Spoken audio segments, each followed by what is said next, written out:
Sesi ini akan membahas tentang analisa pasang surut. Pertama dalam membuat folder directory. Dibuatnya seperti biasa di My Documents, lalu tutor model dev 3D, lalu di analisis password. Bikin folder baru dengan nama analisis password. Buka Delve 3D dan arahkan working directory ke lokasi ini.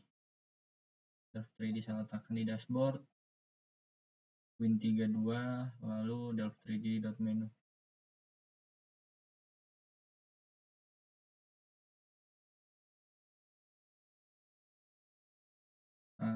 Pertama atur working directory-nya, arahkan ke folder yang telah kita buat, analisis password, select folder.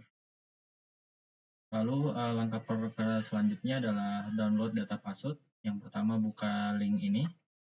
Jadi kita akan mendownload dan mengolah data pasang surut dari BIG, Badan Informasi Geospasial. Yang paling pertama adalah tentukan waktu download data. Misalkan dari 1 Maret hingga tanggal 31 Maret. Selanjutnya adalah menentukan lokasi titik pasang surut. Kalau ada koordinatnya bisa langsung di-input, atau misalkan belum ada bisa dipilih secara manual.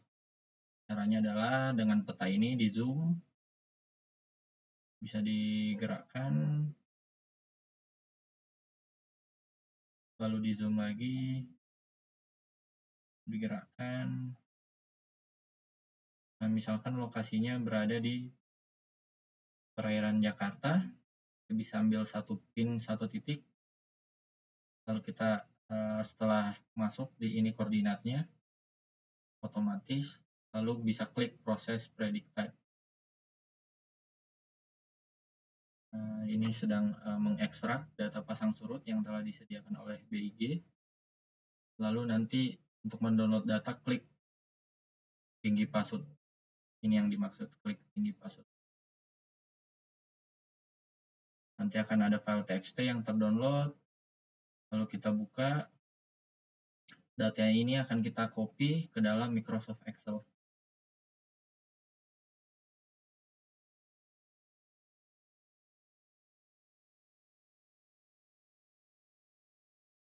Kita buka, copy, kita paste.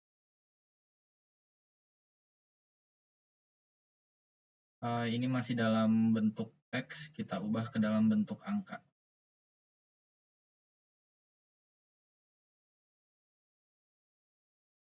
Jadi baris ini adalah elevasi pasang surut. Kita tandai dengan warna kuning agar tidak lupa. Selanjutnya dalam menyiapkan file input, pertama copy dan paste file .ina dan .obs ke working directory WD.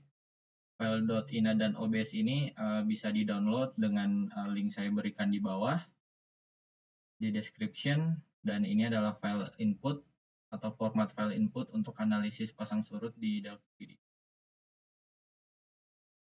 Jadi file .ina dan obs yang dimaksud adalah ini, kita copy,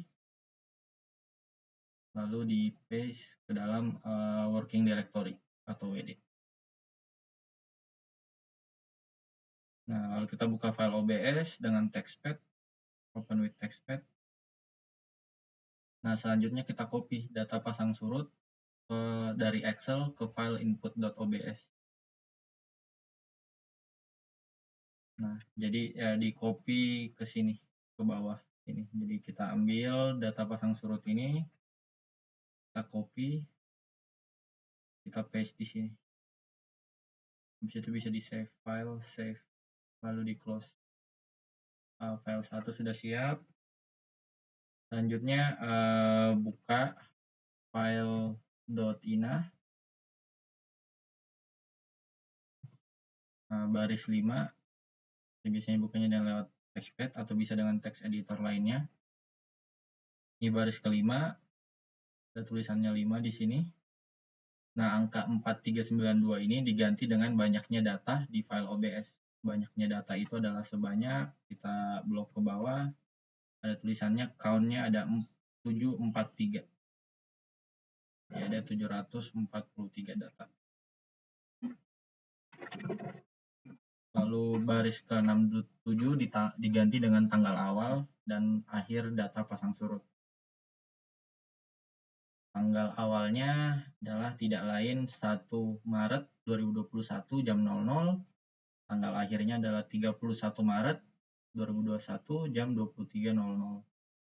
Jadi tanggal awalnya adalah tanggal 1 Maret pukul 00.00. Tanggal akhirnya adalah tanggal 31 Maret pukul 23.00.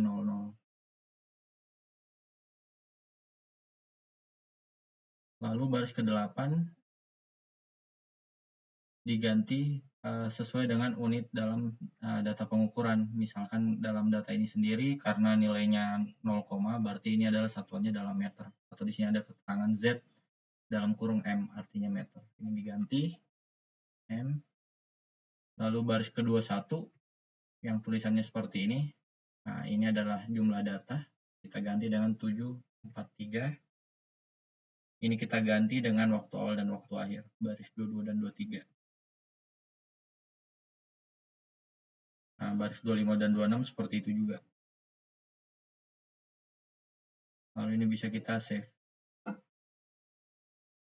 Nah, setelah di save, file input sudah tersedia yaitu .ina dan .obs. Selanjutnya kita running analisis pasang surut. Yang pertama buka Windows Delft 3D, working directory-nya sudah diatur. Selanjutnya adalah masuk ke window menu flow, terus tools, terus type. Nah, nanti akan muncul window type, klik subsystem, langkah keempat, lalu analisis. Nah, terus klik .ina open, .obs open. Nanti akan muncul window type analysis seperti ini. Nah, ini bisa diklik start analysis. Nah, jadi akan muncul window biru seperti ini. Yang penting number of error-nya 0. Artinya modelnya atau prediksinya berhasil dilakukan dengan ada 3 warning. Ini sudah selesai langkah ke-8. Selanjutnya adalah cek hasil analisis. Nah, kembali ke working directory kita, lalu ada banyak file selain ina dan obs. Ini file awal kita, sisanya adalah file input atau file hasil prosesnya. Yang digunakan secara umum adalah .cmp dan .tka. Yang saya buka lewat textpad. Berikut hasil untuk .cmp. CMP ini mengandung konstituen hasil prediksi dari analisis dari type Delft 3D ini. Jadi ini bisa kita copy, terus kita paste ke dalam Microsoft Excel. Kita dapatkan ini konstituennya ada 8, ini amplitude-nya ada 8 dalam meter, ada fasenya. Ini yang digunakan secara umum. Ini adalah konstantanya yang digunakan dalam perhitungan Delft 3D. Lalu selanjutnya kita sudah mendapatkan amplitude dan fasanya. Terus yang perlu diperhatikan juga adalah di sini ada tulisan standard deviation. Ini mengartikan adalah deviasi antara data observasi dan data prediksi dari Delft 3D. Jadi ini adalah perbandingan antara data yang kita input dengan data yang dihasilkan dari analisis pasang surut ini. Selanjutnya ada file .tka. Nah, file .tka ini sendiri adalah file dalam bentuk time series. Jadi ini data utamanya, yang di atas adalah keterangannya. Jadi kolom 1 adalah tanggal, kolom 2 adalah waktunya, kolom 3 adalah hindcase atau yang prediksi, yang keempat adalah observasi, yang kelima adalah residual, yang keenam adalah jamnya. Jadi karena ini tidak bulat, ini sendiri dikarenakan karena hanya masalah desimal, jadi tidak masalah untuk prediksinya. Nah, selanjutnya ini bisa kita copy. Kita bisa copy ke Microsoft Excel. Copy. Nah, ini ke Microsoft Excel. Jadi ini tanggal, jam,